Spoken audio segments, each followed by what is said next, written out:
conférence Cycle SOT va préparer les 3 premières conférences. La conférence Sigma donc, va révéler le secret de comment la structuration des livres est identique, comment elle évolue, en quoi elle est contradictoire, en quoi elle est structurée, comment elle est scellée, comment la Bible et le Coran s'articulent. La conférence Oméga va expliquer comment les raisons du plan, comment ce plan, une fois accompli, cette création, comment l'esprit peut devenir se révéler en tant qu'esprit sur Terre, comment une fois arrivé à accomplir la création, il va pouvoir intriquer le plan et donner donc la vie éternelle à tout le monde. Et on va comprendre dans la conférence Delta comment les mythes sont influencés par ce langage universel, celui qui est caché dans les 3 livres. Et c'est ainsi que recommence la conférence Sigma.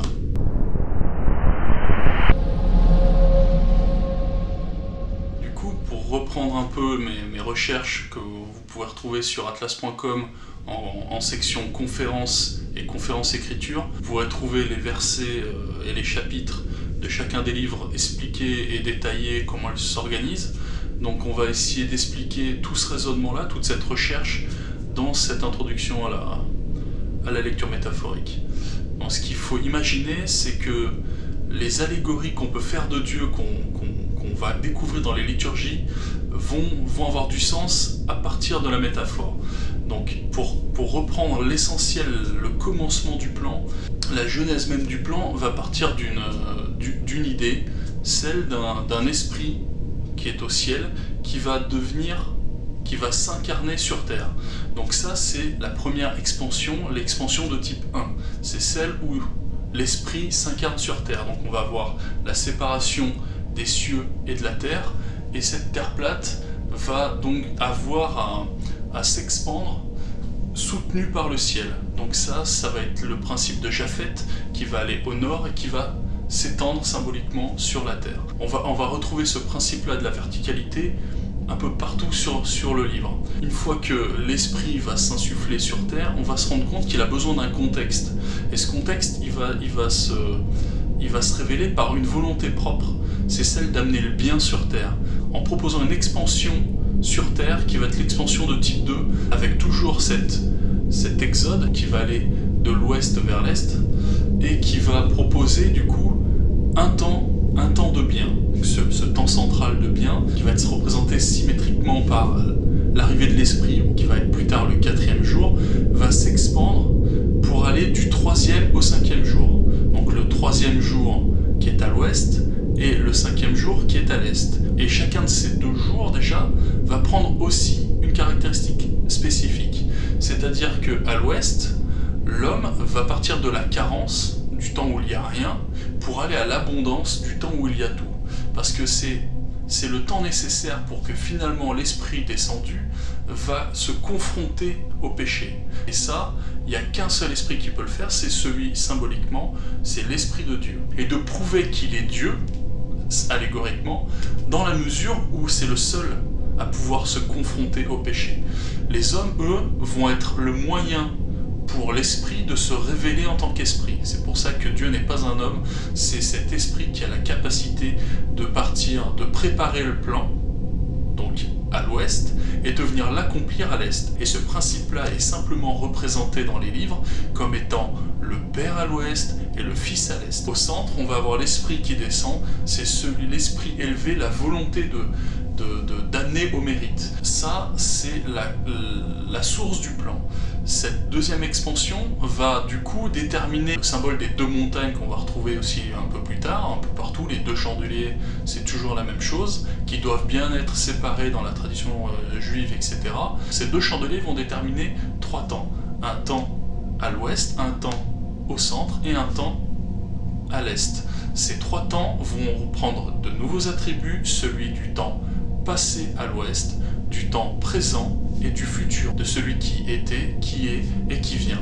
Donc au fur et à mesure, on va avoir donc une expansion de type 3 qui va proposer de nouveaux symboles à l'intérieur des 3 temps. Et sachant que le 4e jour, le temps central, va donc prendre le symbole du présent et du cadeau. C'est le cadeau que Dieu fait aux hommes pour pouvoir s'exprimer sur la création. Avec le Père, du coup, sur une expansion de type 3, va être symbolisé à l'ouest, au deuxième jour, et le Fils va potentiellement être représenté à l'est, au sixième jour. Et au milieu, on a l'Esprit qui descend, et on retombe sur le Père, le Fils et le Saint-Esprit. On a le signe de croix, toujours l'Esprit vient séparer le Père et le Fils. Parce que dans la construction du plan, c'est comme ça qu'est représenté l'Esprit. Je vais faire une interlude du coup sur les versets pour expliquer comment la Bible et le Coran sont sécurisés, sont scellés.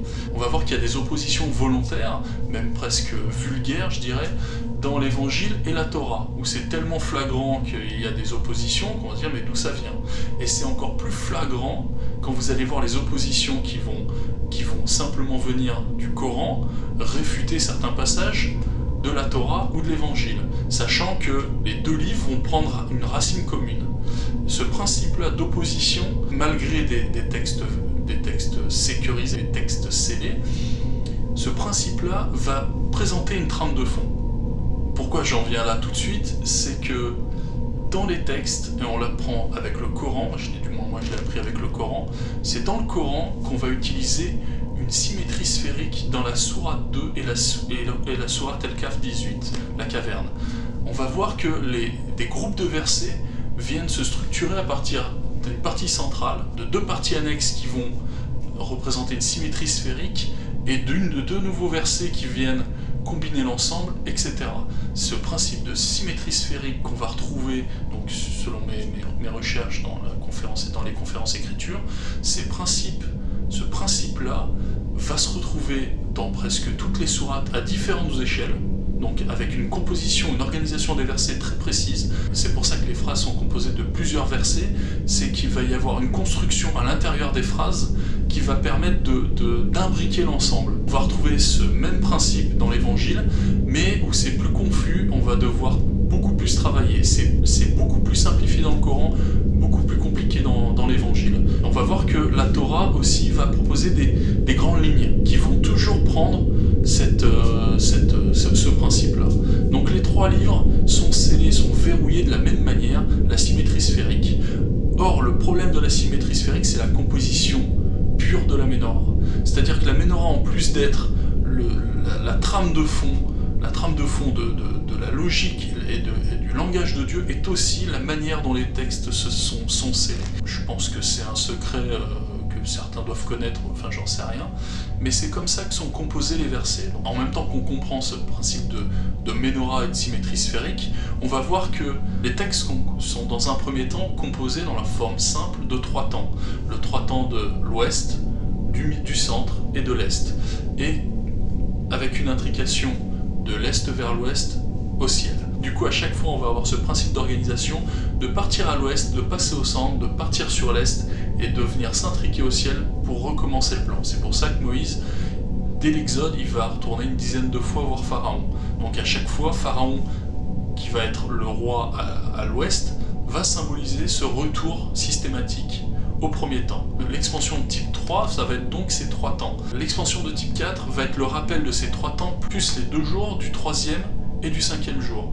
Du coup, sur l'organisation d'une expansion type 4, on va avoir une expression d'un symbole du premier temps, une expression du 3e jour, un symbole du 4e jour ou du 2e temps, un symbole du 5e jour, puis un symbole du 3e temps, pour un rappel et recommencer à l'ouest. L'expansion de type 5 va, elle, déterminer une limite à cette création qui va aller donc du premier jour complètement à l'ouest, le 2e jour pour le premier temps, 3e jour, 4e jour, 2e temps élevé, 5e jour, 6e jour, 7e jour, intrication 8e jour, 4e temps. On va retrouver cette expansion de type 5 le plus régulièrement possible. C'est comme ça que sont composés tous les versets jusqu'à l'expansion de type 6 qui, elle, va venir donc révéler dès le début de la Genèse que c'est la version ultime de la réflexion et du langage de Dieu. On va retomber donc sur ces 7 jours, donc on a une Ménorah on va voir émerger du coup de cette structuration une Ménorah. On va pouvoir diviser le premier jour en soir et matin. Donc on va avoir une flamme et on va avoir un vide. On va avoir un soir et matin pour le 2e jour, pour le 3e jour, pour le 4e jour, 5, 6. Et le 7e jour n'a pas de soir et de matin. C'est juste le temps où l'homme, après son périple, va devoir ramener la flamme au 7e jour. C'est là où Dieu symboliquement se repose, parce que c'est à l'homme de faire le travail de ramener la flamme. Une fois que la flamme arrivera au 7e jour, elle va devoir s'intriquer pour revenir au premier jour, que la lumière soit. Il faut savoir que la Torah amène deux symboles de la lumière, celle des astres et celle du feu. La première, c'est la lumière qui vient des astres, celle qui vient au 4e jour, pour séparer encore une fois la lumière des ténèbres, et celle du premier jour qui va être donc la flamme. Ça pouvait être que la flamme, pour faire un arc de cercle et revenir au premier jour, au premier temps. On va se rendre compte du coup que la Ménorah va pouvoir prendre au fur et à mesure des symboles successifs sur chacun de ces temps, mais pas de n'importe quelle manière.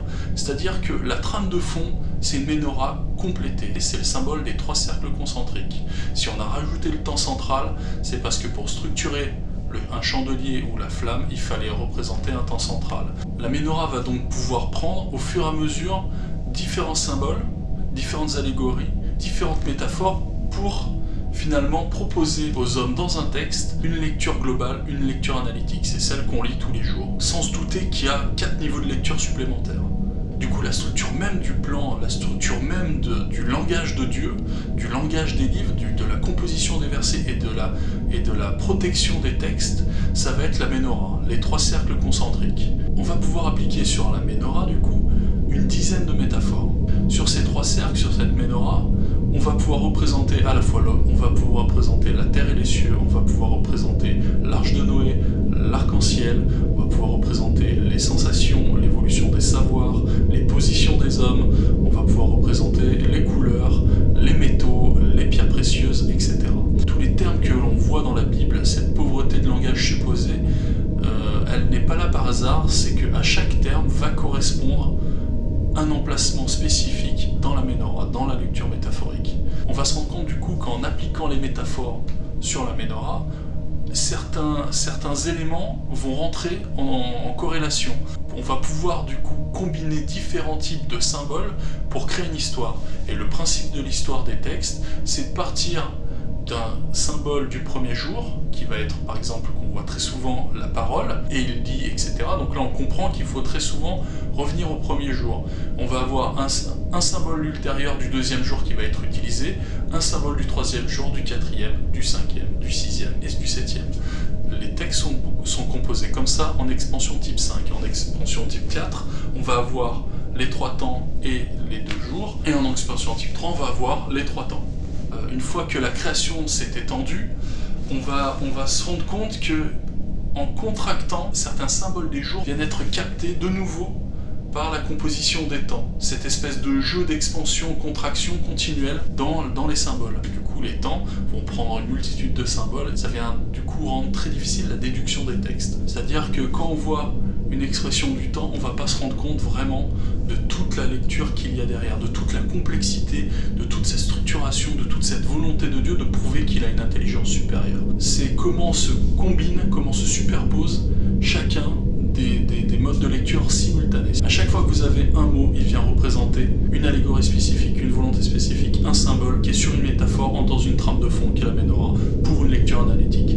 Toute la Bible, tout le Coran sont structurés de cette manière. La particularité, ça va être de bien comprendre les volontés. C'est la source de tout. Ça va être cette volonté de bien, de créer un temps de bien. Ce temps de bien, c'est le temps de mérite. Mais ce mérite que Dieu va vouloir pour les hommes, mais aussi pour lui-même, pour prouver qu'il est esprit, ça va nécessiter un temps de sacrifice. C'est quand le mal est là que le bien peut jaillir. S'il n'y a pas les ténèbres les plus profondes, s'il n'y a pas le désespoir le plus profond, c'est quand il y a toutes ces conditions réunies que l'esprit peut sortir. C'est ce moment où Dieu va préparer au 3e jour, symbolisé plus tard par le déluge, car c'est en préparant cette carence en étant le Père, qu'il va pouvoir aller accomplir son plan en étant le Fils. Ça, c'est le bien. Préparé par le Père et accompli par le Fils, malgré la division que Dieu a voulu pendant tout ce temps de bien, ensemble, on va pouvoir se rendre compte qu'on peut se réunir. Et c'est là où ou le symbole de la Géoula et de la joie de la délivrance finale que nous explique le peuple de la Torah, c'est là où il est primordial. C'est-à-dire que si dans la conception du plan on n'a pas compris ça, on n'a pas compris grand-chose. C'est vraiment la source de tout. Donc quand Christ revient expliquer au peuple de la Torah qu'il est le Fils de Dieu, c'est qu'il vient accomplir la volonté de Dieu de diviser les hommes. Ça, faut bien comprendre ça. C'est pas sa volonté que Christ vient accomplir en tant qu'homme, c'est la volonté de Dieu. Et donc ça, il le fait en arrivant au 4e jour. La mission du peuple élu, la mission qui était très difficile à accomplir, voire impossible, et c'est pour ça qu'ils ont essayé de l'accomplir, parce qu'il n'y a qu'eux qui pouvaient essayer d'accomplir une chose aussi dure, c'est qu'il fallait partir du temps où il y a la carence et rien, amener le savoir jusqu'à le temps de réunion. Mais le peuple de la Torah n'attend qu'une seule chose, c'est celui qui vient accomplir la volonté du Fils de l'homme. On peut comprendre la volonté du Fils de l'homme uniquement quand on comprend la volonté du Fils de Dieu. Et le Christ vient ramener cette explication-là dans Luc 12, 49. Il ne vient pas pour la paix, il vient pour l'accomplissement du plan, la paix du plan, mais il ne vient pas pour la paix des hommes. Et c'est même étrange que personne n'ait compris ça. C'est-à-dire qu'on va avoir deux fils qui viennent accomplir deux volontés différentes. Mais celui qui vient amener la réunion ne peut amener la réunion que si le temps de la division est arrivé. Et là, c'était pas le cas au moment où Christ arrive en l'an 4000 et quelques. C'est ce qu'il faut absolument comprendre du syncrétisme des livres. C'est-à-dire que le Fils de Dieu, en venant au 4e jour, il vient pas pour accomplir la volonté du Fils de l'homme. Il vient accomplir la volonté de Dieu de diviser les hommes pour que lui-même puisse revenir après, au 5e jour, pour réunir les hommes. Et ça, c'est la deuxième volonté du Fils de l'homme. Donc il faut bien comprendre que si Christ n'a pas été reconnu par le peuple de la Torah, c'est qu'il n'a absolument pas accompli ce que les Juifs sont les seuls à attendre à ce moment-là, c'est la réunion. Et encore une fois, les deux livres se complètent, seulement on n'avait toujours pas compris ça. Le Coran, du coup, vient expliquer comment la Bible fonctionne. C'est assez simple, les 3 livres sont parfaits, ils sont scellés. Les logiques, les contradictions viennent nous proposer une nouvelle compréhension de cet ensemble-là. La particularité que va avoir le Coran par rapport à l'Évangile et à la Torah, c'est que le Coran vient expliquer que la création de la terre et des cieux se fait en 6 jours. Donc en fait, on va avoir une symétrie parfaite de 3 jours et de 3 jours, avec au lieu d'avoir des montagnes sur les côtés, on va avoir une montagne centrale qu'on va découvrir donc dans l'organisation des sourates. Le Coran, du fait de cette nouvelle réorganisation en 6 jours, on va voir que les allégories et les symboliques s'appliquent presque pareil, mais avec quelques conflits. Et c'est pour ça qu'à chaque chapitre, à un moment, vous allez vous rendre compte qu'il y a une opposition entre le Coran et la Bible. C'est pour ça que les oppositions sont évidentes.